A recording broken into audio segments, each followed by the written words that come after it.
everyone, and welcome back to the Dealerchat podcast. Today with David Gott of the lovely car company, myself, Joe Betty of Bear Motors, and there is two Jameses yet to join us. So we've got James of Chops Garage, who you can see his workshop currently. He has turned up late. He can't get his microphone to work, and he insisted on going and making a coffee before he could grace us with his presence.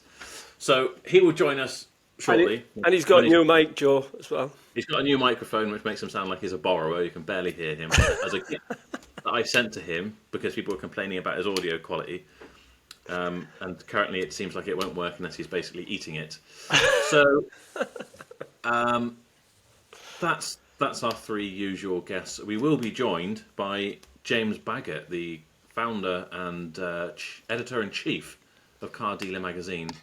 But he'll be joining us a bit later, so we can just have a bit of a catch-up beforehand. So let's have a listen to this mic, because you sound very quiet. Is there a volume control on it, James? So we'll look, see, there's one on the screen here. Let's put it up a bit there. Put it up a bit there. I don't think there's anything on the mic itself. No, nothing on the mic itself. I've done it on the screen. Just if you could just angle it towards you at least. Hello. Are you hearing me? How's that? You need to put it closer, mate. You need to get closer to you. Freaking heck. Is there good enough? That's a bit better. That's better, is it? That's perfect. Yeah. Are you sure it wasn't better just from me using the laptop one? You're on the laptop one now, aren't you? No, because it definitely, when you stuffed it in your gob, it was definitely very loud. So Okay, let's change internet connection as well, because I'm on the wrong internet connection, I think. I think the other one might be better. It tells me your recordings. It's a full-time job managing you doing these jobs. You don't know how much effort it makes for our editors when you run out of computer storage, so the video won't record and whatever. Is he even still there? I think he's gone. Yes, No, I'm here. gone. I was just trying to get a different internet connection, see if it was better speed or not for you. Trying to see if I get better speed internet connection. That was it. All right, great. We'll see. So are you frustrated yet, Joe? Yeah. Welcome everyone back to the car dealer chat, which today is about micro. I thought we might try a different bit of an approach with these, because originally when we started these out, I thought it would be quite nice to do it. The whole point of the dealer chat is that we would all get together, me, Dave, and James, and we'd have a catch up on everything that's going on. And we did that on the first one. It was good. It was kind of like a real good therapy session. And then we started getting guests in, and then we're getting inundated with guests coming on, which is great, because it's probably one of the best things we can do is talk to all these other people and get their sort of stories and whatever. But we're missing out on actually having a catch up. So there's a load of stuff that I wanted to ask you both about. Whatever. Dave, we never really heard what happened with your stolen Scirocco. Oh, yeah. So, I got the money back about 3 weeks ago. Oh, okay. And do you know what it does? It definitely helps to have decent insurance, because they give us the standing value of the car, what we paid for it, and the prep costs. Really? Yes, we got £6,000. I think it was £6,000. Yes, £6,000 we got back for it. And then apparently somebody's seen it on Facebook for sale, all in bits. Really? Yeah. So the wheels are for sale. There's an engine. Yeah. So we've told the police and that, but whether they do anything, you don't know. And thing is, how can we have that car back? It's all in bits now, isn't it? So. Yeah, well, you wouldn't want it back now, would you? If you had your money back now, just forget about it. But Yeah. So. Well, that's good, because I still haven't been paid out for my courtesy card that got written off and whatever, even though all the insurance documents turned up, and I heard from their insurers, and they asked for my bank details and all that sort of stuff. Never. No. I need to chase that. How long's that been going on for then? Oh, God knows. 6 months, maybe 9 months. Bloody hell. I'll have to give my insurance broker's number. Yeah, I need to get in touch with mine, and well, I did try, but I didn't hear back. So, because I'm also paying an extra £300 or £400 a month as a result of having had to cover that, God. had a claim against me, because the people wouldn't give me their insurance documents. But then they literally 2 days after I signed on the dotted line for my new insurance policy, which then was about £9,000 a year, or £8,000 a year or something, which should have been 5 or 6. Yeah. then they gave me the documents. And he said, as soon as you send me those documents, we can reverse it all and you get your money back. But none of it's happened yet. So. And has it brought your payments down then for your insurance, or is it still It should do, but it hasn't yet. I'm still paying £900 a month. Oh my God, that's a killer. Yeah. That is a killer. All because they wouldn't give me the bloody documents. And then, as soon as I made a video and I was like, can you believe they're not giving me the documents? Literally the next morning, because they thought I was bullying them. Oh, flipping heck. Yeah. Hell. How much is your insurance, James? £200 a month. Oh. All right, so that's not too bad then, is it? No. What about you, it's not- Dave? What are you not- paying? 400. It's like, but because we've had this claim in December, it's going to go up, I would imagine. But we'll That's just my have to see. contents as well. That's like building and contents and everything. So I don't know if yours includes that as well. Yeah, but there's not a lot of contents. It's just cars that are in here. No.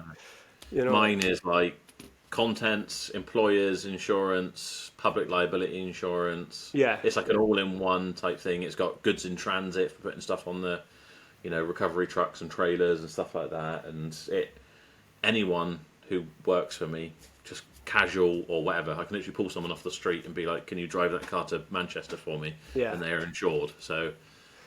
But it's a kick in the teeth when you're paying all that money and they still haven't given you the money after 6 months. Yeah, I had the money back for the original car, which was only a couple of grand or whatever, but still, I need to chase it all up, but it's just so much bloody effort with everything, isn't it? And what about Certainly sales, made Joe? me tighten up my loan car rules when I saw that. Yeah, definitely got to. Yeah, we've tightened ours up. I was way too lax for sure. Yeah. Sales currently, it's picking up again. It's getting better for sure. How many are you on? I actually don't know off the top of my head. I wonder if I can find it on my dealer kit thing. What were we in September? It's not under 10, I think. But then again, he did do 2 yesterday, so. What about you, James? What you on? I think it's about, again, I'm not 100% about 5, I think. Right. Is that including trade as well, James? I've only done 1 trade. Right. Are you? I might have another 5 trade going out today, but that's literally just to clear a load of stuff that I think I'm not realistically going to get round to. So I'm not really making money out of those ones, but I'm just clearing the way. Right. But the margins have been pretty good on the ones I have done this month. I've done better margins on them. Yeah. Although I did hurt myself by taking in quite a pretty rubbish Part X yesterday. Go on. What was it then? It's a Peugeot Bipper. The guy said he had no mechanical knowledge of cars, so he didn't know what the problems might be. But you'd have to turn more of a blind eye than the BBC not to know what's going on with that car after driving down the road and back, I tell you. It's horrendous. The brakes are squealing more than my daughter if you're asking to get up before 10 o'clock. I tell you, they're really, really bad. Top mounts are boinging like Zebedee. Its windows don't work. What else with it? It's just horrendous. And he was trying to pin me down on a part exchange price before he came down. And when he got here and I took him for a short run down the road, I said, that's right at the lower end. And I should have hit him even harder, I think, judging by how much needs doing to it. He forgot to mention the bonnet was dented all over, really badly dented all over. People want you to pin you down on part exchange prices and they whinge that dealers knock them down a lot when they turn up, but if you're going to ignore like 90% of the problems your vehicle's got, what on earth do you expect when you turn up? You're going to get knocked down, aren't you? Yeah, you're more disappointed that we've discovered all the things you were trying to hide from us than you are. I said to him, there's absolutely flipping, I'm going to spend more on that than on a doctor's pay deal. Do you know what I mean? To get that thing ready for retail, it's going to have to go straight out to another trader exactly what it owes me. I'm not going to be. There's no opportunity to make money on it because it just needs so much. And it's pretty unsafe to drive it here in the first place. To be honest, it was that bad. What? How much did you give for it, James? I gave him £1,500 for it on a 2011 with 50,000 miles on it. In hindsight, its retail's probably done up £4,000, but in hindsight, it should have been like £1,000 max. Yeah. That's the problem with vans. They're all absolutely battered. So You've just Yeah. you've got to have a massive margin across vans. Well, I put the car up I sold him was a C3 Picasso with 11,000 miles on it. That I told the subscriber that I bought it for that I thought I'd probably get 9 for it, but Auto Trader said it was more like 9.5, so I put it up 9.5. So I got 9.5 for it, but I think the part exchange is only actually worth £1,000. So I think I have got exactly the 9 I said I was going to get for it, because I think I'll have to write the part X back.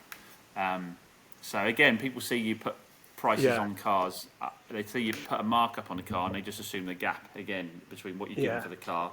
See, I'd trade that van on, James. I wouldn't spend a penny on that van.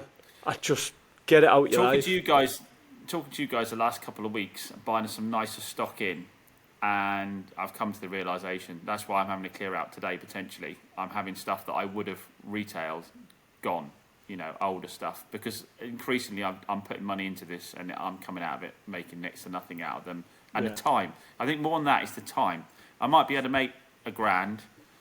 But I can make £1,000 out of a car that just needs a light valet, and it goes to sales for an MOT. I'm having other cars that I can make £1,000 out of that I'm spending £800 on the MOT.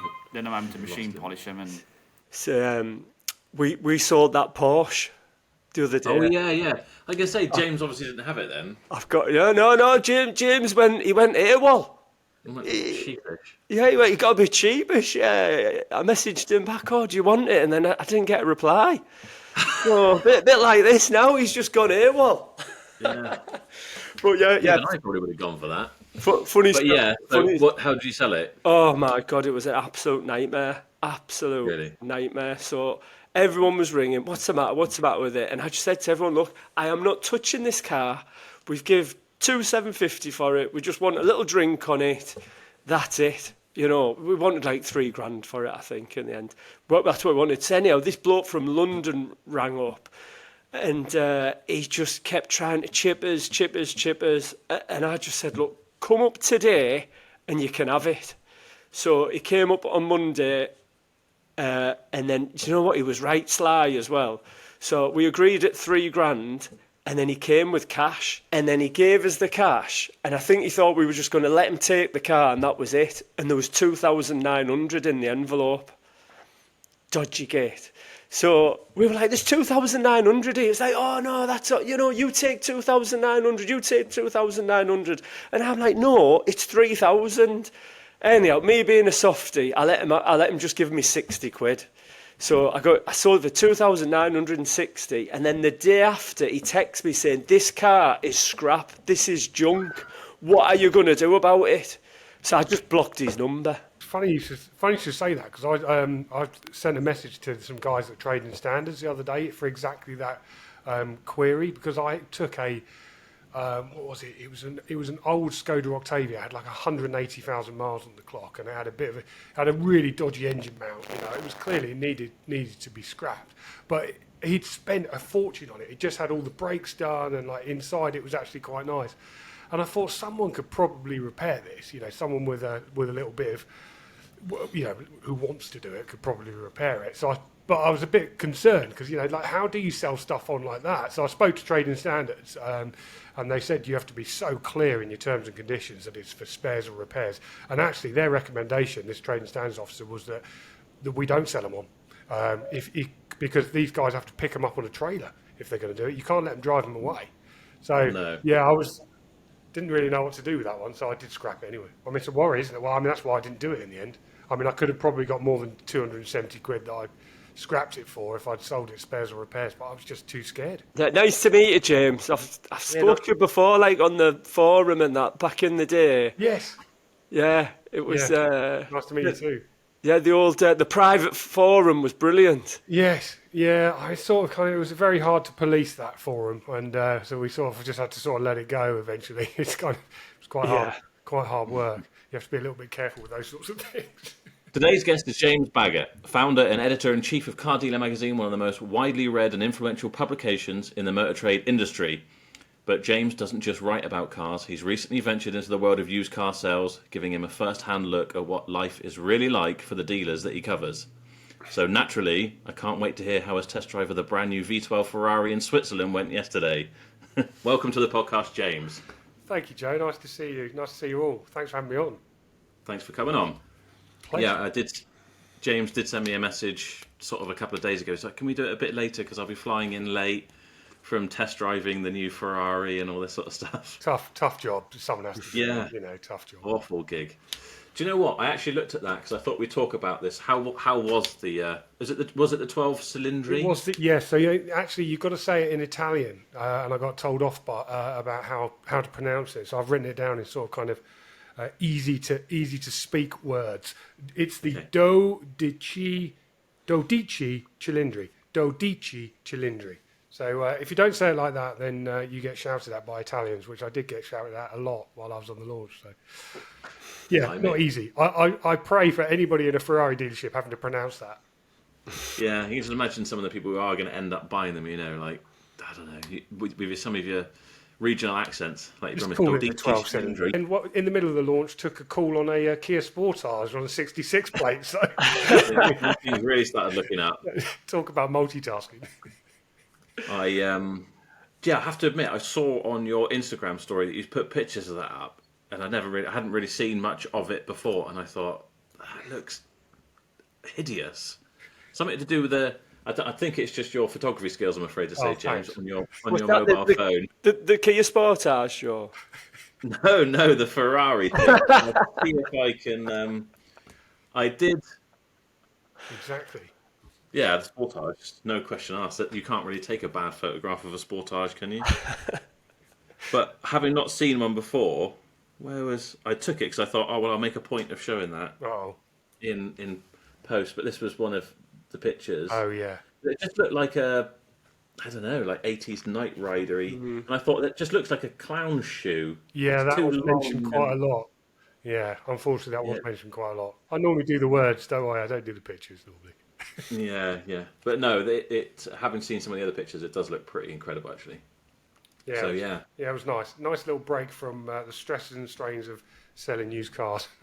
There's supercars and there's supercars now, isn't there? Do you know what I mean? You can go and... I was looking the other night, I was looking at the new sort of shape Aston Martin Vantage, not because I was thinking of... Well, I mean, I was thinking of buying one, but not that it would actually happen. But, you know, like... Because I think I saw one at auction. No, what did I see at auction?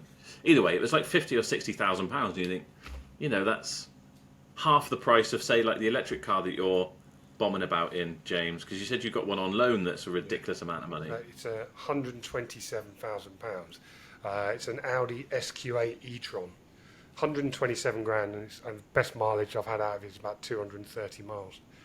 I mean, that's, you know, I mean, it's not really for me, I'm afraid. It's nice to drive, but I'm a bit of a EV skeptic, let's put it that way. Yeah, it's unbelievable, really. You know what the price of some of these cars now, because that would have been top end of super hyper car at one stage, and now it's your everyday traffic pretty much. I know it's probably something a bit special, but yeah, well, funny you should say that. We're heading to Wales on Tuesday, on Monday for our road test of the year. So we've got some amazing cars coming in, and that is actually one of them, the Ioniq 5N, because they've made it feel and sound like a petrol car. There's kind of you can actually feel it sort of change gear, even though electric cars don't have gears, and they've kind of generated some noise, and that's what I find sadly lacking in a lot of electric cars. It's just the sort of drama of driving a fast car. You know, I mean, I love driving cars because I love the sound they make and the feeling they give you when they accelerate, and I love a manual. I love changing gears. You just don't get that on electric cars, and I think that what the industry really needs to do is just work out how to get that sort of drama back in. So I'm interested to see how they've done it with this Ioniq 5N, definitely. I'm interested to know, obviously, for those, I suppose normally we'd have asked people to give you an introduction, but I did my very well curated introduction today. But so obviously you founded the Car Dealer magazine. Do you have any other sort of media publications? Because I know. So Car Dealer magazine is the main one. It's the one that I started back in 2008.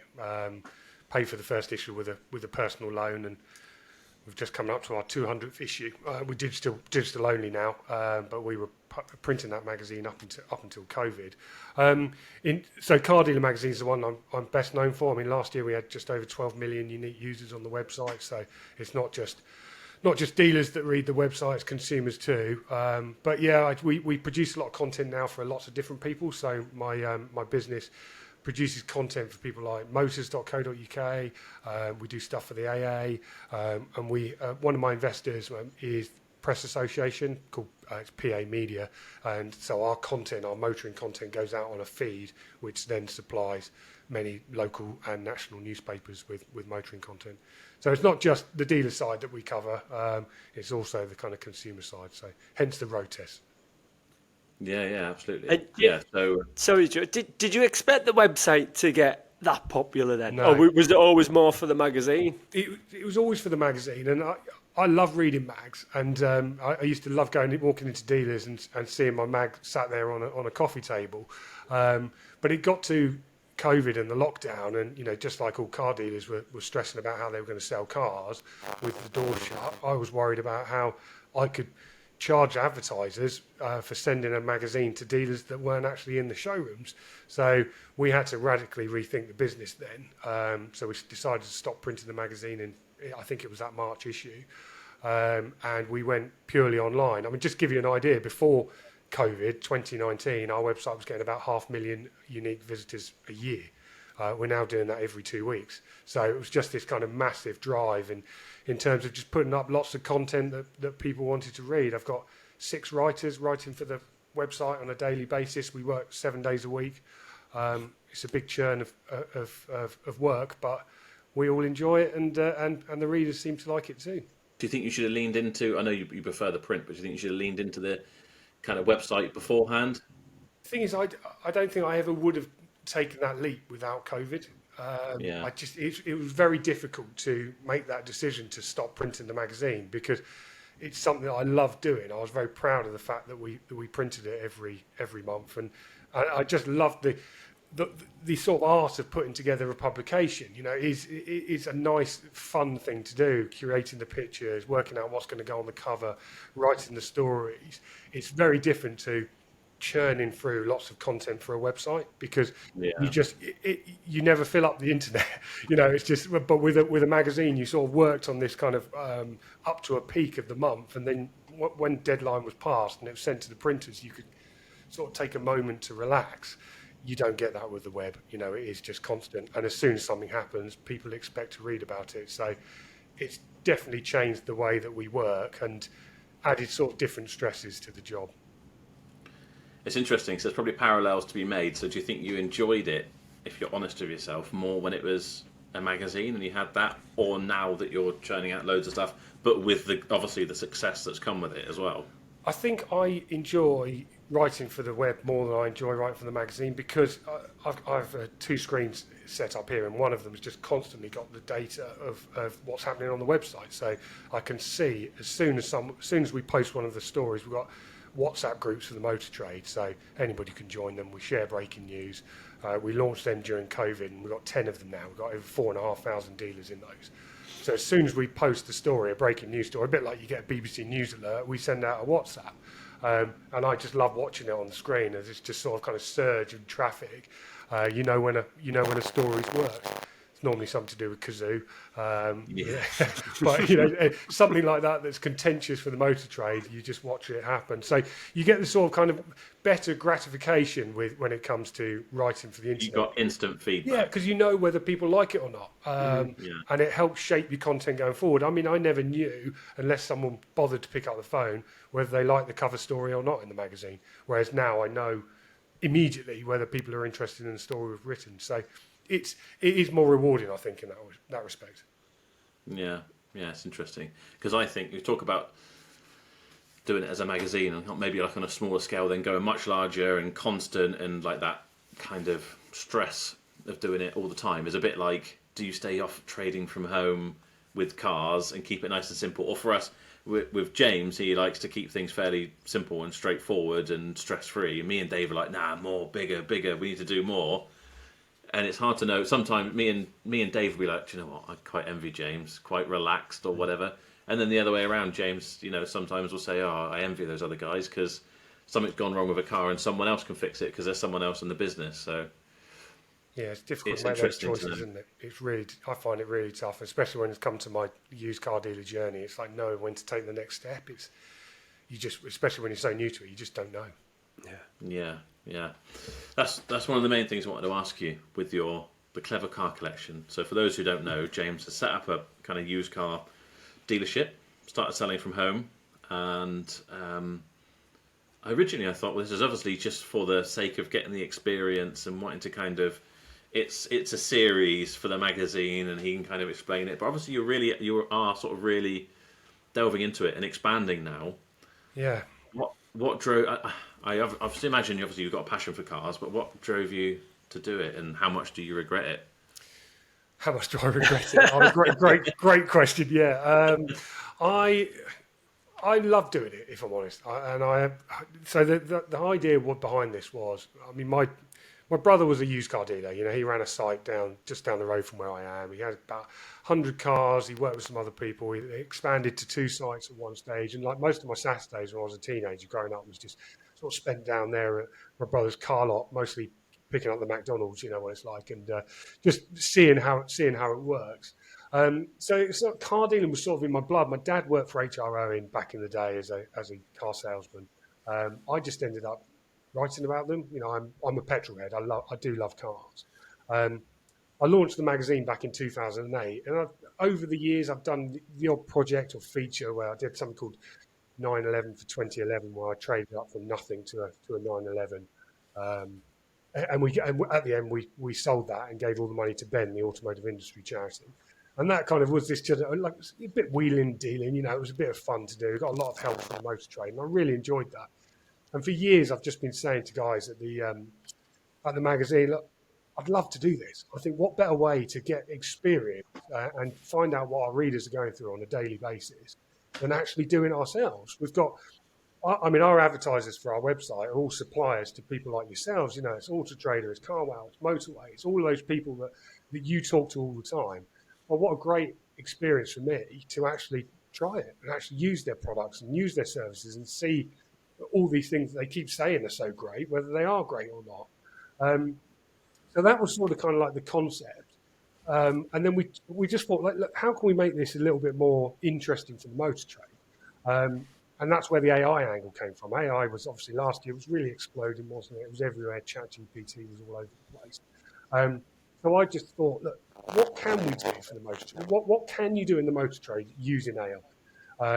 And so I decided to try and launch this business with the help of AI as much as possible. Now, over the last, what have I been doing it now? 9 months. Over the 9 months, it's helped and it's hindered in equal fashion. But it has been fascinating to actually try it and explain to people that in the motor trade, look, this isn't going to take your job because at the moment, they can't do a lot of the stuff that I actually wanted to do. So yeah, that's how the name Clever Car Collection came about. AI came up with that. It helped us design the logo, and it's helped sort of guide my journey along the way. I'm obviously making videos about it for the Car Dealer Magazine YouTube channel. I do like a weekly video blog for that, and we've just done some more kind of featurey style videos along the way. So it's given us great content. It gives me an opportunity to talk about it on our podcast that we do every week, Car Dealer Podcast, and I write about it on the website. So, and actually, when I get to chat to people like yourself, I can actually relate to the problems that you guys have, because my word, it's stressful, isn't it? Yeah, 100%. Yeah, it is, and it's interesting seeing it from you because it's not just obviously. I don't know what am I trying to say, but you obviously had success in other areas, but you come into this and you just think even someone who is obviously quite capable, it's still stressful for everyone. It's not just me as an idiot. It's James, you know, from doing the magazine and that, and you know, what were your biggest misconceptions like you had about the job that like turned out to be untrue? Like, what did you think all car dealers are like? Oh, this is going to be easy, but it's turned out it hasn't been. I never thought it would be easy. I think the thing that has really surprised me the most about this journey is just quite how much it takes over your life. Up until recently, I've been doing it all on my own. I mean, John Ray, who on the magazine, he helps me with the videos and dabbles sometimes when it comes to buying the cars, has been there. But it has been up until this point based at my house. So people come here, they test drive the cars at any time. You know, I say that I operate on an appointment only basis. That means basically people can come whenever they want. We make an appointment, whether that's the weekend or the evenings. And it's once people have got your number, they can contact you whenever, can't they? And I took when problems did occur. I'm dealing in cars 10 years old, 100,000 miles, and I try to buy them very, very carefully because I can't afford massive losses. But they go wrong, don't they? Used cars go wrong, and actually, when they did, and I have a call from a customer, I take it really personally. It, even though it's as simple as going, right, I'll book you into the garage and get that sorted, or I'll come and pick the car up and I'll get it sorted, which I've done on several occasions. I still it stresses me out a little bit, and I found that's been really tough. I've just taken on a good friend of mine. He's come into the business with me, and he's joined Bank Holiday Monday, and we're going to move into our own site on October the 1st. He's been in the business a few weeks, and he's just been able to pick up the phone and talk to someone and just say, that Golf we sold, or that Fiat 500, we've got a problem with it. What do you think we should do? And it's just nice to be able to bounce off other people. So I think those guys are out there doing this on their own on a daily basis. Hats off to them, because it's hard work, isn't it?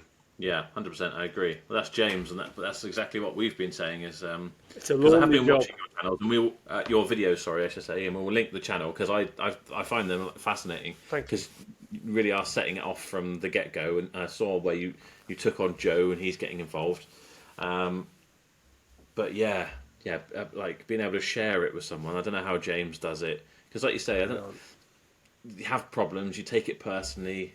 I think the biggest thing. Do you think the biggest thing you found is like customer expectations of car dealers? Oh, So what the car's yeah. going to be like, and then if they have a problem, what they're going to expect the experience to be with the car dealer. Because I always find they come straight on in fight mode, and you're like, every hang on. time. Every time. And I find the first 10, 15 minutes is just me trying to persuade these people that I'm a good guy, and actually I'm there to help them out. And if they don't want the car, that's fine. I'm not going to pressure them. You can just have a good look around it. If you like it, you like it. If you don't, you don't. That sort of starts with how I do my adverts. I mean, I'm really detailed in my adverts. And I spoke to Auto Trader at length about this when I set up this project, and just said to them, look, how would you do it? What cars would you stock? How would you write your adverts? How many pictures would you take? What would you do with your video? Would you do a video? And they did give me some guidance. And to be honest with you, it's worked really, really well. I do kind of a detailed advert. I do 60 odd pictures of each car. And I do a video walk around of each car I sell, which takes a bit of time, but I'm very, very honest with it. I say there's a scratch there, that wheel's curved, that's got a mark there, it's had a little bit of a parking kiss there, there's a chip on this. And I show people absolutely everything. And it's worked in my favour because when people inquire, I send them the video and say, just so you know, just in case you haven't seen it, here's the video, have a good watch before you come and see it. And then most of the time when they actually turn up, it's me convincing them that I'm a real business because, I'm based at home. So I have to, kind of tell them the story about Car Dealer Magazine and why I've set this up. And then they've watched the video, they've read my reviews, which I put a huge amount of time and effort into making sure I give 5-star service. And at that point, once I've convinced them I'm a real person, they normally buy the car. I never get people sending me a message saying, what is this, or a question about X. They know all of that because they've seen the video and they've read the advert. I find the biggest part of it is they turn up and you can tell when people have had a bad experience, can't you? You spend the first 10 minutes just kind of having a chat with them, just introducing yourself and trying to win them over. But I actually find that I quite like that challenge. No, I 100% agree on the. I 100% agree on the video. My conversion rate is like I very rarely have someone come up and not leave with the car because the videos are so detailed and they do point out that chip and that scratch and that curb. They're not going to come out to you, and if they're not happy with that, they're not going to come out to you anyway. And like I say, lots of photos. It is very time consuming. You can put a lot of effort in before you list in the car, but it does, I think, saves time the other end. And exactly as you said, I think same thing when they turn up here and you've got this guy on his own in a unit in the sticks. It's then all about convincing them that you're a pucker and you're going to look after them if there are problems. Yeah, I mean, it takes me a long time to get a car up for sale. I mean, I up until recently, I wasn't cleaning them myself, but I went and did some stuff with Autoglym. They sort of showed me how to clean a car properly, which was great fun. And actually after that, I've kind of had this kind of enthusiasm for cleaning them myself. And actually, when you do that, you spot a lot of extra stuff. Don't you? You really look over a car when you clean it and dry it off. I mean, I polish every single car before I sell it because it just looks really good in the pictures, and it also saves a huge amount of time when it comes to cleaning it again when someone comes for a test drive. You can just give it a rinse off. But that process takes time. And then you write the advert, and then you take all those pictures, and then you do the video, then you edit the video, and you upload it. It's probably 3 or 4 hours by the time I've got the car up for sale. But I find that's worth it. I do find that's worth it.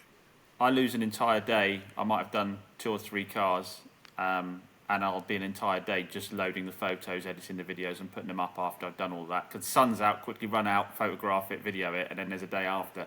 Editing, put it together. But I agree, yeah, if you go for a car cleaning it yourself, I mean, I get them valeted sometimes, but I end up going over them myself again afterwards for the little details here and there.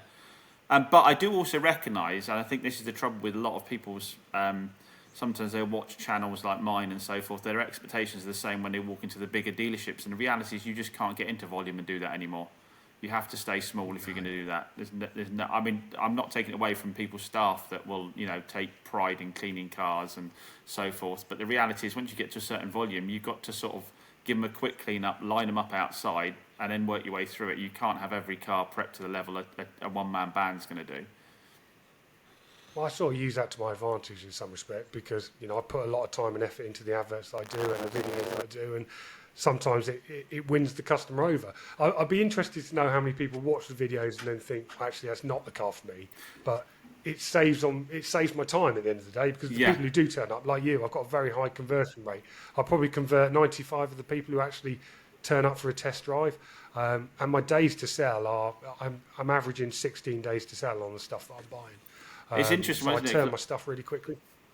I wondered the same thing. Do I lose sales by going over the top of my videos sometimes? Are there the people that... But then you think about it, if they're going to look at a 10-year-old car and go, I can't live with the fact there's a bit of a curb on that alloy wheel or a bit of a ding in that wing or a scratch here, then they probably weren't the person you wanted to see in the first place because they'd have picked holes and everything else later on.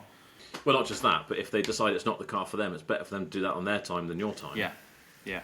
Rather than turning up and looking around it, and I'll test drive it while I'm here and... may as well. I haven't driven one yet, so I'll use your time to test drive one, decide if it's even the car I want. Yeah.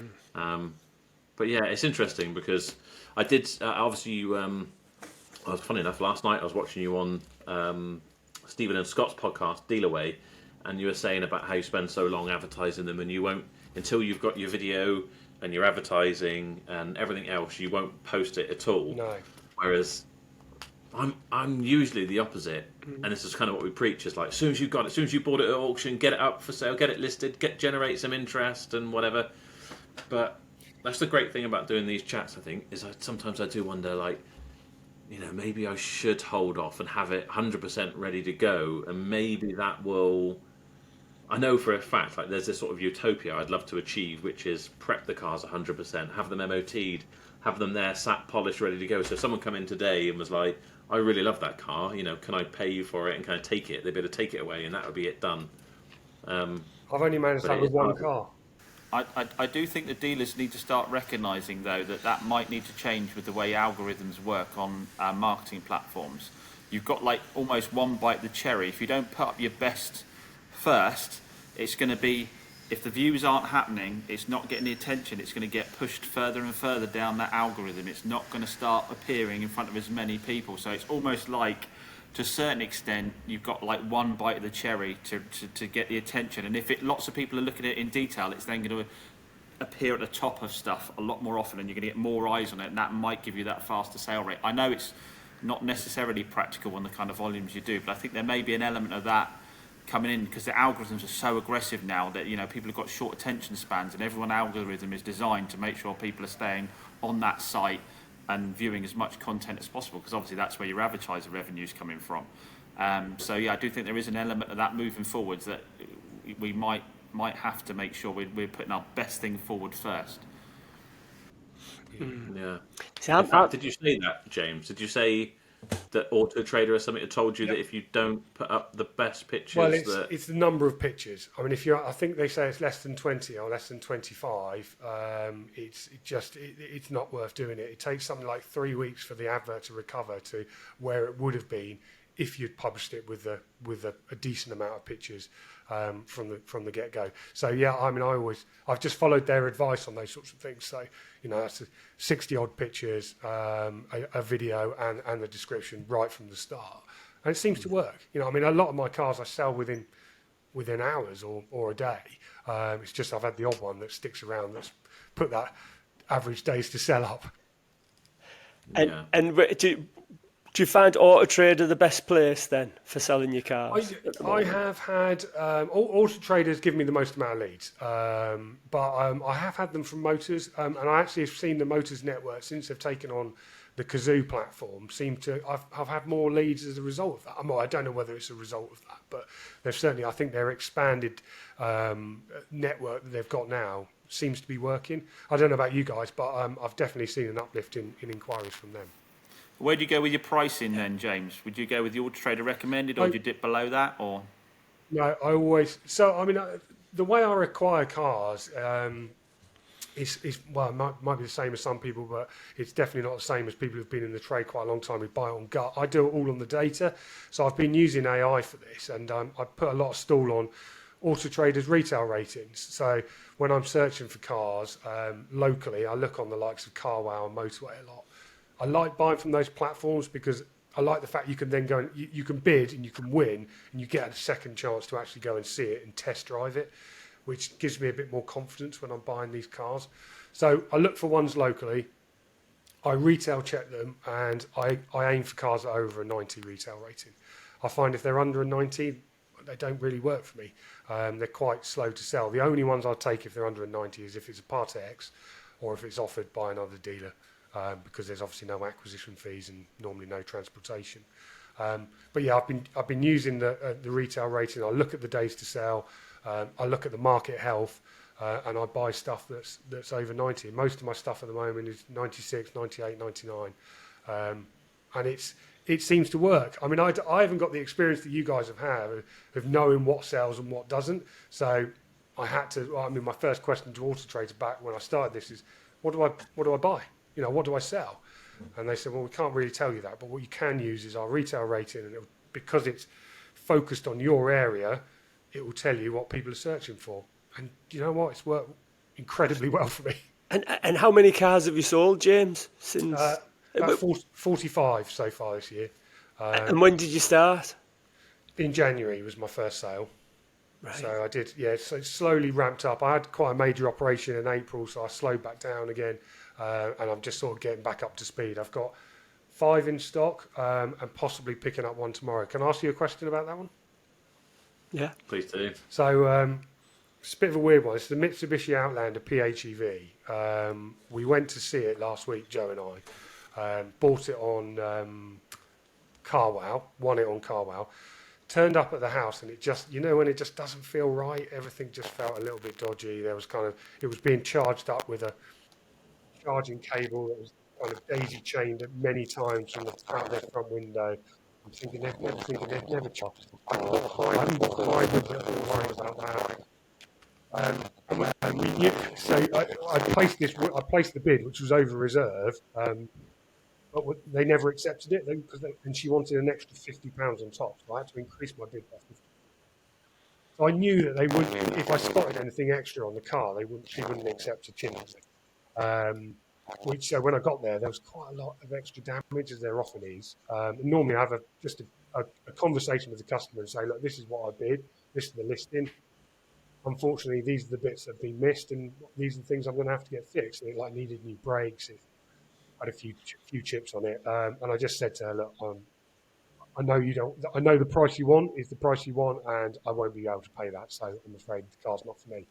And I walked away from it. And we felt like we sort of felt like we dodged a bullet a little bit. It just the whole thing didn't feel right. And then she came back to me about 3 days later because she had my number, WhatsApped me and said, "Oh, what would you offer me?" And I said it was because I'd bid 6,950 for it. 6,950. And I said it would be 6.5 because of all these, it needs a new brake disc and pads all round, etc. And she said, well, most I can have is six. It's most I'd go to is 6,850 or something. And I said, well, sorry, it's not for me. So and then she just disappeared again. Then 2 days ago, she came back and said, I'll take 6.5.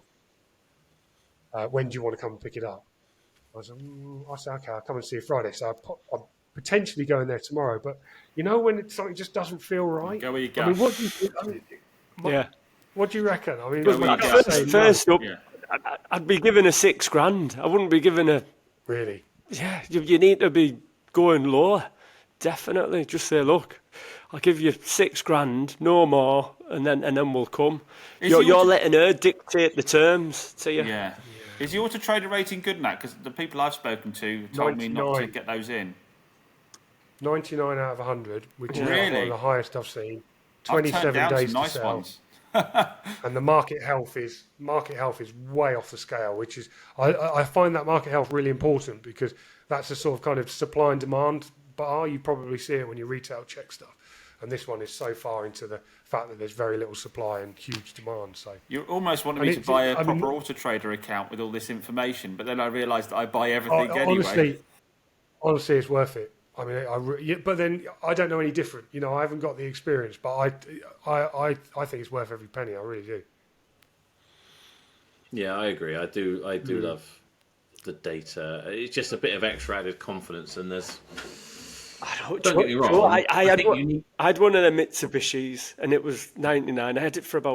I couldn't shift it. See, that's the weird thing, isn't it? It doesn't always work. You all told me my EOS was like the lowest rating possible, and it sold within a few hours. You just never know. But then again, the danger with that is you get brave and think, right, that's going to happen every time I buy one. It might have just been the right person was there at the right time. You have to be really careful. I mean, I look back at all the cars I've sold. I just keep a listing of all the.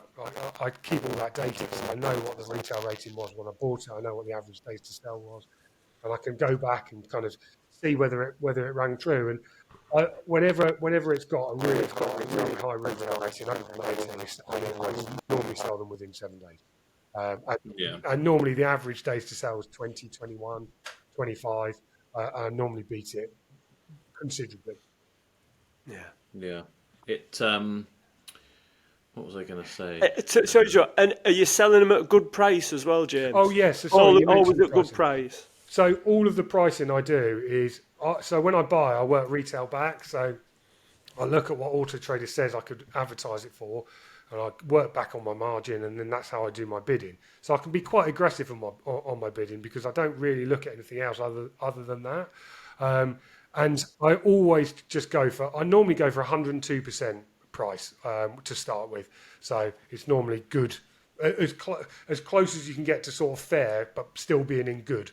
And then over the following, if it doesn't sell over the following few weeks, I'll move it through good and sometimes down to great. But I never negotiate on the price with the customer ever. I say they come to me and say, "Is there anything you can do on the price?" I say, "No." I say, "I don't set my prices. Auto Trader sets my prices. That's the price. They're saying it's a good price, and that's how I buy them." So when I plug it into Auto Trader, it tells me what price I need to pay, what price I need to charge. But I can do you an MOT, I can do your service, and etc. etc. And normally customers, they just want to know they're getting a good deal, and that's what I like about that Auto Trader rating. It says whether it's a good price or not. I think there's just a psychological thing that people like to feel like they've turned up and had a bit of a deal. So yeah. Do you know what I always find that's especially if you've got, say, like a dad that's come and he's come along to help either the wife or the daughter or something buy, and dad has to have a deal done with the dealer. It's like a man thing. I don't think customers like the negotiation. I really don't. I mean, normally I think they feel that they have to ask. But normally I just say, look, and I explain to it, just like I've explained to you, I don't set my prices, Auto Trader does, it's a good price, but I can do this, this and this for you. And normally they go, brilliant, thank you. And I think they feel like they have to ask because they read all the consumer advice and they feel like they have to do that sort of thing. But really, as long as the car is in line with the market and is not overpriced, then they know they're getting a good deal. Yeah, I think there probably is like a psychological thing that they'll probably think, I'll kick myself if I don't ask for a discount because everyone will tell me, did you get any money off? Yeah. So if they ask and you say, no, sorry, there won't be, they're like, okay, well, I asked, and that's that done and dealt with. Like you say, they probably don't enjoy it anyway. No. But I think something clicked for me once. I think I was listening to Dave's podcast, and I don't know who it was, who the guest or whatever they said was, but it was something along the lines of the way car sales is done now. It's like 99% online, and like you say, with your walk around videos, people have seen 100 pictures of the car, they've seen the walk around video, they've done the research, they've probably done a HPI check, they've read the description 10 times. As long as they turn up and they look at the car and it is as it was described, the car dealers are basically just facilitators. You are there to offer the finance if they want it, offer the warranty, all that sort of stuff, give them the insurance to do a test drive, and then take a card payment maybe if that's what they want to do.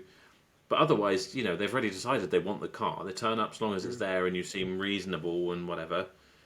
You don't really have to sell cars anymore in a sense. And I used to say when I was selling, I don't get involved anymore because I'm just not the best person for it. But if, like you say, with someone else saying about the price, and I'll say, look, I'll give them that spiel basically. We're just here to kind of facilitate. We have to take a step back now as car dealers because Auto Trader sets the price, and we've already had to price it under what I would have liked to, but that's where we are. We've done all the brakes and the tyres, and we've done the MOT and the service and PDI and everything for you. We're going to give you 12 months breakdown cover, 3 months warranty. Everything is done and dusted, but that's for the price. But we can't change it. And like you say, most people are just like, yeah, fair enough. It sounds like you're giving me a good deal. I mean, I've had to look after so many people, and actually, it ends up quite a few cars. I've ended up selling it at a loss. If you took it as that individual car. I mean, there's one Fiat 500 that I effectively gave a woman £1,300 to take away, but that's what happens. You've just got to. I tell these people that I will look after you if you have a problem. You've got my number. If there is an issue, give me a shout. I self warranty on the first 3 months, so they come back to me. But a lot of the time, stuff that isn't covered in that warranty paperwork, I do anyway because I want to look after people. And actually, those are the sort of reviews that I find most important. Is someone saying that I had a problem with my car, but James looks after me. And I think that's more important than someone saying, I bought a car from James and he was really good. It's people want to know that they're looked after afterwards. I did the same with someone who paid a reservation fee for a car and then called me up afterwards and a couple of days later and actually, I've bought a different one. And it's a fully refundable £100 reservation fee. I sent it back to him and he said, it's really good. I wasn't expecting that. I said, do you think you could just put that on Google? Do me a Google review saying that you reserved reserved it and got the money back, and then because other people will be able to have the confidence to do the same. And he did that, and it's actually helped me in the future because I just say to people, look, it's fully refundable. It just takes it off sale. I've made a point of telling everybody that they need to do that when they inquire because I've had those awkward conversations where I haven't had that conversation and someone's come along the next day and bought it like 2 days before they're coming along for their test drive. And there's nothing worse than calling up a customer who's booked in to do a test drive saying, I'm really sorry, but I've sold that car you like. It's awkward, isn't it? Sometimes though it goes against you, that reservation fee, because we had the one on Auto Trade. It's like press the button and reserve it, and we were just getting loads of people reserve cars left, right, and centre, and then change their minds a few days or a couple of weeks later, and they've seen another one. So with me, I like to know that the people definitely want the car. Are you 100% interested in this? I'd do that on the phone though. I would never take it just a button on the website. I don't think I'd want to qualify them. Yeah. You need to give them a call back and hours for the Auto Trader reservation. We say it's 99p to reserve this car, but we take £200. So we call you back like, so do you definitely want it or just want to test drive it? Because sometimes we have had ones where they like, oh well, I've done 5 tonight because I want to test drive them, and they just want to take them off reservation. We're like, that's not really how it works, or that's not how it's going to work with us. But, I think like you say, if you qualify them, then most of them are. Did you sometimes not give the reservation fees back, Joe? If at one well, with Auto Trader you can't, can you? It's not to do. It never comes to me anyway. Yeah, but if you did take a reservation fee, if someone was to so you've like MOT'd it, serviced it, you've done loads of stuff, and then would you keep that reservation fee?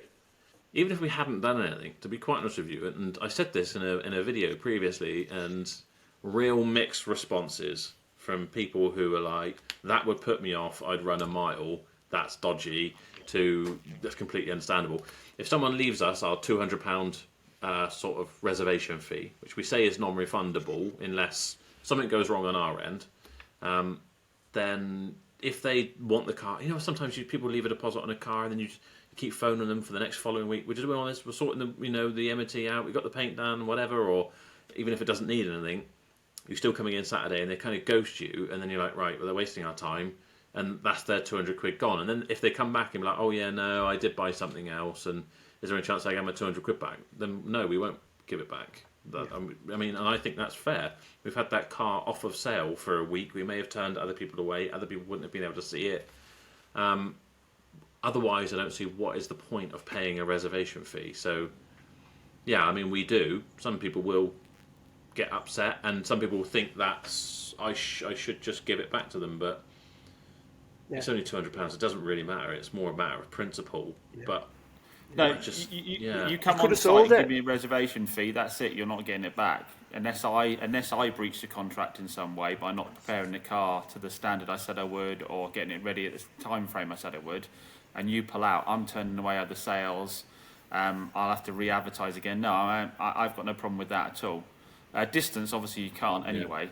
I really hate distance ones because you end up holding the car. You're going to have to refund the money anyway if they don't come. So, yeah, I don't like those ones so much. Yeah, but to be fair, we will always say, look, if you end up seeing another car that we've got, within the next year, you can use that £200 towards the next car. But, otherwise, why would I take 200 quid off you? It's not like we're using it for cash flow or anything. It's not helped us in any way. Yeah. Why would it matter? Why would you bother sending it? It makes no difference whatsoever if we're just going to give it back to you. Yeah. No, I agree with that. What do you think of that? On reservation fees, mine are always fully refundable. I just, and I have given them back on several occasions. And it's kind of, you've got to make an important distinction between reservation and deposit, because if you take a reservation fee and then use that towards the actual car, even though it's only 100 quid, that's actually a distance sale. And obviously distance sales comes with a lot more rights. So, I make it very, very clear. It's a reservation fee, it's fully refundable. And if they decide at the point of buying that car, they want to put that £100 towards their deposit, then I make it very clear in the paperwork that that's what they're doing. Because, I don't do distance sales. I had someone call up about my Dusty yesterday from Cornwall wanting it delivered. And I said, I'm sorry, I don't do that. If you want the car, you're very welcome to come and see it. But I want my customers to see the cars first and meet me. Maybe that's a mistake. I don't know, but and obviously I've probably turned down a sale there. But distance sales worry me because they come with additional rights. And I think used cars, they can be trouble, can't they? And actually, if you're a year down the line or whatever it is with the rights that you have from distance sales, I mean, that's 100% agree, James. I don't do distance sale. I've done a couple and they've been, I've done a couple that have gone well, and I would say it's a 50-50 which way they go, and you end up being responsible for the delivery fees as well. Obviously you've got to refund what's 100% on the invoice, isn't it? So you can charge them to pick it up, but you can't charge them for the delivery, so you eat that. It's just a lot of stuff out of your control. I turn them down as well myself. Yeah, I'd much rather deal with people locally, if I'm honest. I've had quite a bit of repeat business already. I sold a car to a lady who had her car flooded in a flood we had in Gosport, and I replaced her car with something I had in stock, and she recommended me to her granddaughter. Her granddaughter bought a Polo from me, and her granddaughter recommended me to her friend who was selling his Corsa, and that's the Corsa I've got in stock at the moment. I mean, that's 3 deals off the back of one. I'd much rather concentrate my time on local people and prove that I'm a good guy and happy to help them out. Yeah, and if something does go wrong, it's take it to my garage, not like, can you find someone? Yeah, no, I 100% agree. And do you know what? It makes me wonder, for me and Dave sat here, because we've talked about this before with other people who are perhaps starting out and they've got maybe, like you have, 6 cars, 7 cars in stock, and they seem to sell them really quickly, and they're telling us, I'm panicking because I've had it in stock for a month, and me and Dave are like, that's nothing, we'll have them in stock for 3 months or more. And I was trying to figure out in this one podcast we're having, I was like, I wonder why, generally speaking, people who are starting out like that do seem to sell them quicker. And I wonder if it was just like something to do with the scale and people seeing that. What about the focus, Joe? The focus? Because they're focused on them. It is, yeah. You're prepping them 100%. You're kind of focused, like you say, you're kind of like almost obsessing over them. So everything's done right before it goes out. it's up. You're kind of like not pandering to the customer, but you're a lot more focused on that customer, and yeah, it just, I guess it shows through, doesn't it? Yeah, And prepping the cars beforehand because you've got time to do it, and it seems sense to you. Whereas me and Dave would be like, right, put a car at auction today. I'll put it up with no pictures, generate some interest and whatever. Yeah. And maybe it's hurting us more than we think, and we Yeah. think, oh yeah, great, we should just get those pictures out and whatever. But maybe the reality is I know. that really, my sort of next goal in my business is like, I really want to make a start on getting to that point where everything's prepped beforehand, Yeah. all the pictures are done, all the videos done, it's ready to go up, and it's 100%, Yeah. You- box fresh, ready to go. You're right, Joe, 'cause how many times have you had pictures up of cars and they're not fully prepped or anything, and you don't get any interest, but then once you've done that MOT, once you've done the service, once you've done the wheels, the phone sort of like magically rings. Me and James were on about it last night. We've had a 500X in for ages, and this week we've finished all the prep. And then yesterday the phone went, we've got a viewing on it tomorrow. So I think you're right. It's something to do with the universe or something. Like once you've got the car fully prepped, I think it's the attracts algorithms, the right guys. customer. I think it's the algorithms, and I think, like you say, the fact that they can, a lot of the time that headline information is available on the first screen, that it has got a fresh MOT on it and so forth. I think a lot of it's down to that. But speaking to James again now makes me realise that I've slacked off a bit from how I was at the beginning. So I got some cars in the stock recently, and I put pictures up pretty much straight away, just some basic pictures, and I haven't MOT'd them yet, and I only put up about 10 photos. It does make you realise that it is easy to sort of slip back on how you were at the beginning. That said, an interesting question for James is, with the level of prep you're doing and the few cars you've got, would you be able to make a living at the volume you're doing at the moment? No way. No. No So way. there's that flip Not- side not of it, if isn't I- there? Yeah. Not if I included my time into the deals. I mean, I did a video on my YouTube channel about the actual margins. I broke it down on what I actually made on a deal, and it was it's a few £100, and that's and that was including me at the average daily rate that a UK employee would earn. That was 100 and something quid.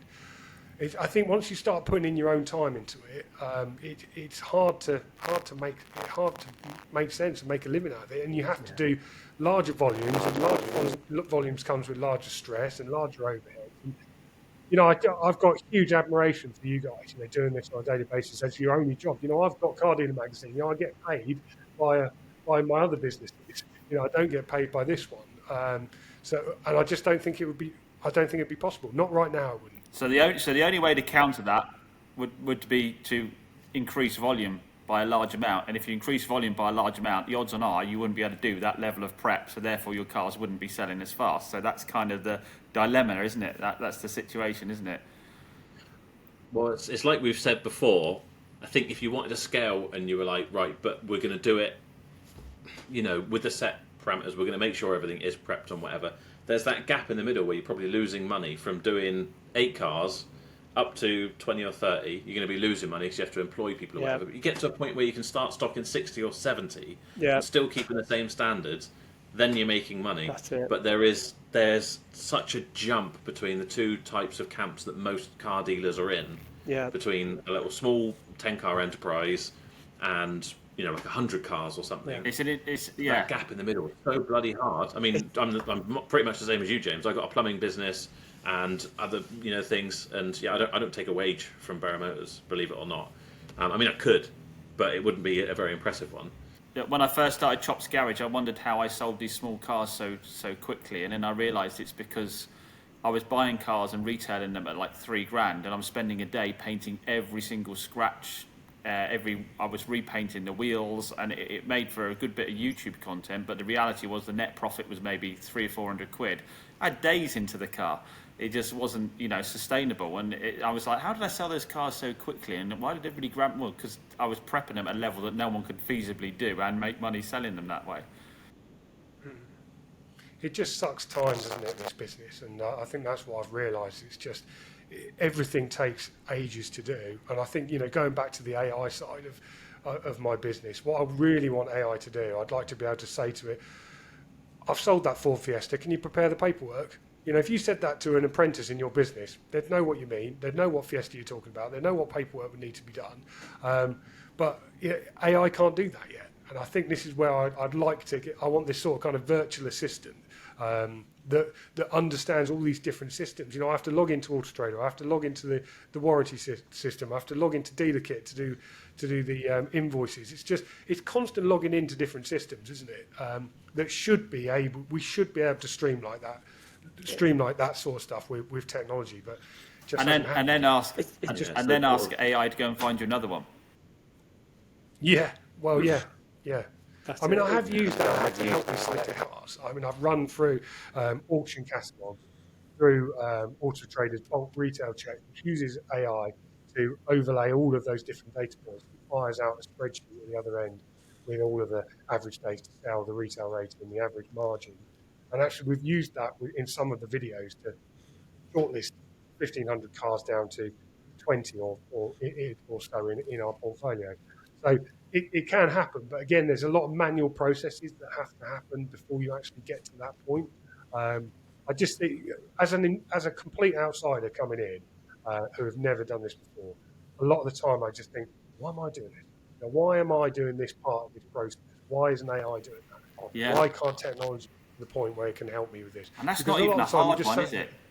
That's not even a No, hard one. If, no, it if really the isn't. information's on your listing, then you should be able to press a button. It does your handover form and your invoice piece of pea, shouldn't it? Really? Yeah, it's getting one company, one AI technology business to bring all of those different data centers together. You know, just because often I've got Dealerkit open here and I've got the warranty system open here, and I'm just copying across data. I'm taking stuff off the V5 and manually putting it in. I'm thinking, why am I spending half an hour, 45 minutes setting this up when That's it's really only simply a case of copying stuff across? that's really only down to a couple of companies getting together and open APIs up to each other, isn't it? Really, there's not a lot behind that actually happening. You know, warranty-wise, teams up with dealer, whatever that dealer one is. You know, the two of them start opening the back ends to each other, and jobs are good and it's done, isn't it? And you know, you get in a conversation as well with whoever your invoicing is. I'm sure they'll work on it because I mean, I don't suppose you buy anything from BCA, do you, James? Or you don't buy anything really from any auctions at all. But so you won't have experienced. I'm sure they're giving the demonstration with Dealerkit, for example. One thing I love is if I buy a car from BCA or Aston Barclay, they send me an email with the invoice. I literally just forward that to an inbox, which is like an import inbox for my Dealerkit. It takes the price, it takes the VAT, it takes the description, the mileage of the car, and it is populated on Dealerkit for me. So it works in that sense. So that they're going to be able to do that sort of stuff, you know, take that information and do it. But yeah, That's what I found interesting on this sort of journey I've been so far, is that actually there's a lot of parts of this job where the human is really, really important. You know, when it comes to meeting and greeting customers and, you know, the sales side of it, you know, like you, I'm not a salesman in any way. I just show them the car. And actually, if they want it, they want it. If they don't, they don't. But it's that part of it, being the person that they know that they can pick up the phone to and talk to if they've got a problem or ask the questions. That's really important. You're never going to replace that with AI. I think that's why the likes of Kazoo and other online-only businesses have struggled, because there isn't a human in that chain. But there is lots of stuff in the back office that could just be streamlined so much better with technology. that's the point I was going to make earlier, talking about data and AI and things like that. Is I still think there needs to be a human element. So if you're looking at retail check for a car and it says it's 99 and you know it's low mileage, so the price is really high. If you end up buying that car, but it's a red base spec C1 and it's on 800 miles, but it's 12 years old. Auto Trader says it's worth £8,000 because the mileage is so low. But the human element, people look at it and they're like, "That's not quite right." And why would I pay that much more for a car that's so you still needs that kind And of I've human been caught element. out by that, Joe, on a number of occasions. You know, it took me a little bit of time to realise that actually, you know, sometimes the retail price that Auto Trader tells you is not really what you can sell it for. I had what was it? It was a Kia Picanto on a 66 plate, which had something like 9,000 miles, and so the price had to be really high. And it's competing with stuff that was a lot newer and better technology in similar Picantos, and mine just it didn't move in any way. I had to trade it on in the end. Yeah, facelifts as well. You've got to be so careful with that. With a facelift, it might have the mileage, but if there's a facelift shortly after, game over. Game over. Yeah. Yeah, and you only get that with experience, and I haven't got that, so I'm sort of learning those mistakes to my cost at the moment. We know a guy you can offload those low mileage ones to, or pay top money from. Don't worry about that. Just get in touch with us. Oh, brilliant! Yeah, He seems to be able to sell them for any kind of money, doesn't he? Yeah. Yeah, and funny how people have different markets for different things, and they do so well with it, where others won't. Yeah. But obviously, we're not over time. One thing I want to ask you, James, is what is next for the Clever Car Collection? Is it just going to keep expanding? Is this a open-ended experiment for you? Is it something you're going to carry on doing as a genuine business, or what's the plan? Wow, I'd love to know. If I had a plan, no idea. I've just taken on the lease to a site. It's a small unit. I can probably get 4 cars inside. It's sort of kind of like a workshop style place where I can move it away from home, which is important because it's taken over my life in that respect, and get it to a business process. So I've signed up for a year. It's not a ridiculous amount of money. It's one of these sort of easy in, easy out places, and importantly, they've given me unlimited parking in the car park. So I'm certainly going to put that to the test. And Joe's just joined the business, as you've seen on the YouTube channel. It's fun. I like working with a friend.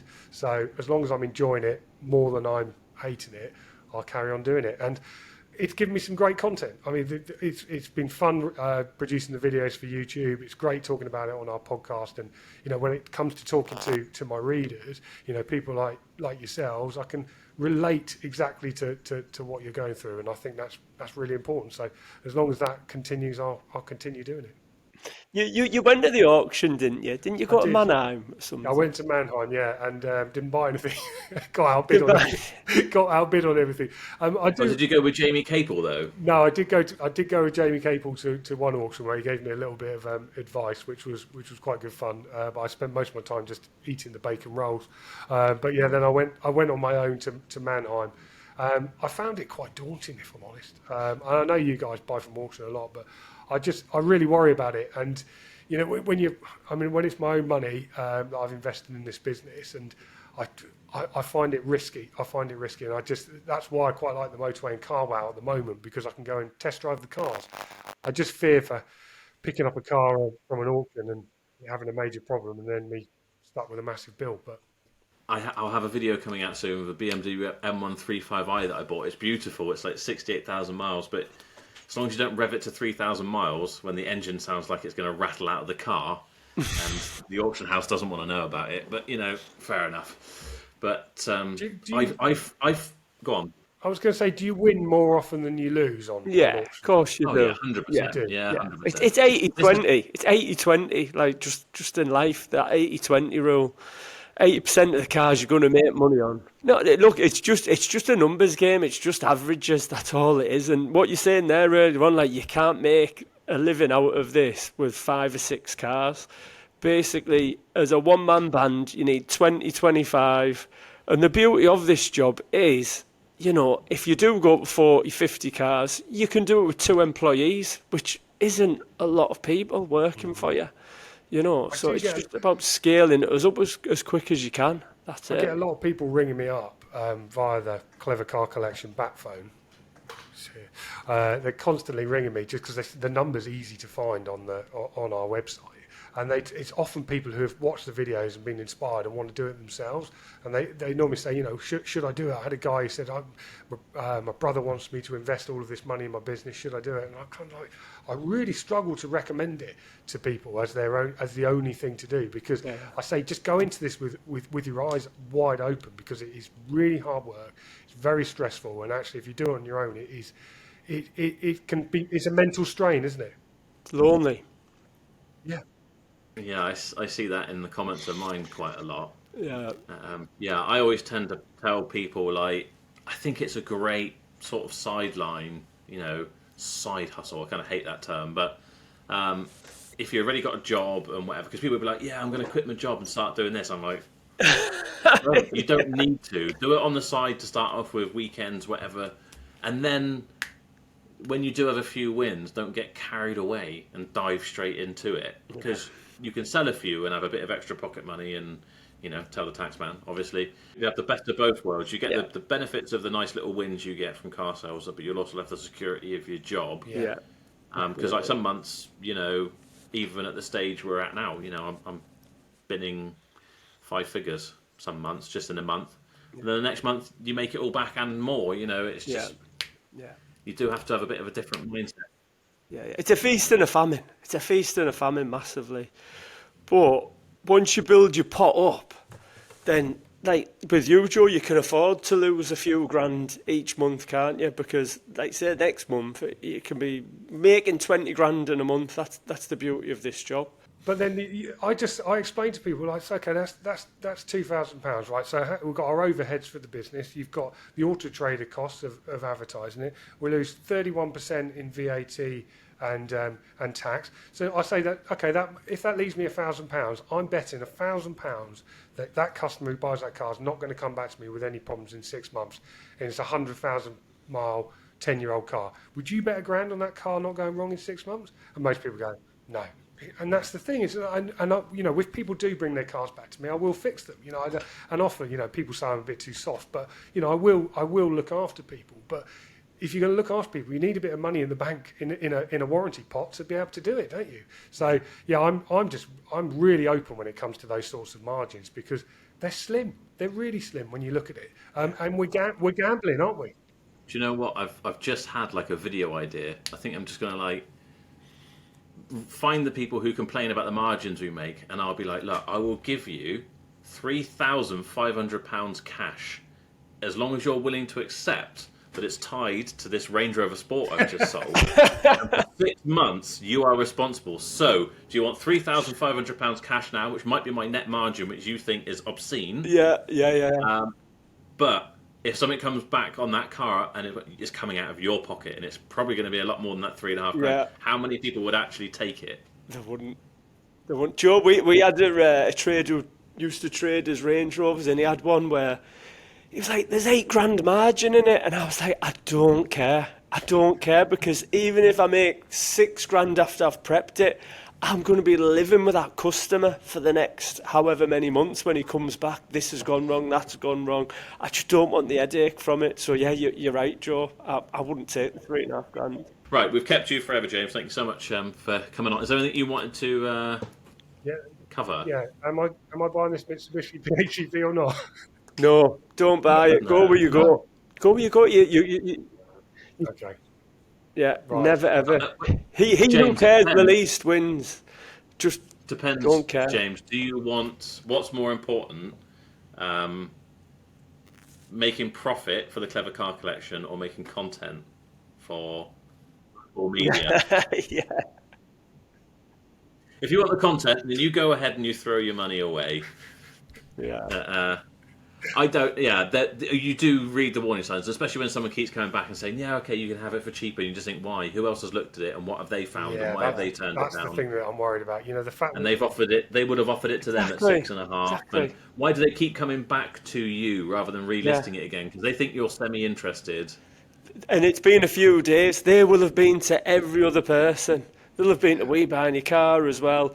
There'll be something up there. Someone else would have spotted something you haven't and told them that, and they'll be like, "Oh bloody hell, he didn't spot that, so he's the guy to sell it to. I'll give him money off." I'm walking away. Thank you. Definitely. Buyers are liars. Everyone, it's just so difficult. Don't be too nice. You're coming across a bit nice, James, if I'm being honest. Give us a year and you'll be hard as nails. The other thing as well is you end up with enough problems as it is in this game. You don't need to buy any. No. You think there's concern. You always say that, Joe, and I love that saying. Just don't buy yourself problems. Yeah, I mean, how much is a battery on a Great saying PHEV? that. You'll know the stats better than I do, James. How many cars are on the road? Probably something like 60 million in this country. Something Yes. ridiculous like that. Just try and buy one of the nicer ones. There's always another deal. There's always another deal. All right. Well, thank you for that advice. It's worth coming on just for that. Yeah, we've saved you 6.5 grand. Our bill's much cheaper. So Yeah, yeah. I appreciate you having me on. Thank you so much. Where can that's a bit of a daft thing, really, because you're everywhere. But where can everyone find you? Where would you most like to send people to see you? To the YouTube channel, or I'd love people to watch our videos on YouTube. Put a lot of time and effort into those, and they're sort of trying to get those out every Friday. There's a AI car dealership project playlist on the Car Dealer Magazine YouTube channel, so people can go and look at that. And if they want to read our website, it's cardealermagazine.co.uk. excellent. We will make sure that's all linked in the description. If you like my sort of weekly videos and things, then James is much the same, but like a one-man band, and he actually gets out and does more than I do. So yeah, Oh, thanks. definitely check those out. Thank you so much for coming on, and we will see you on the next one.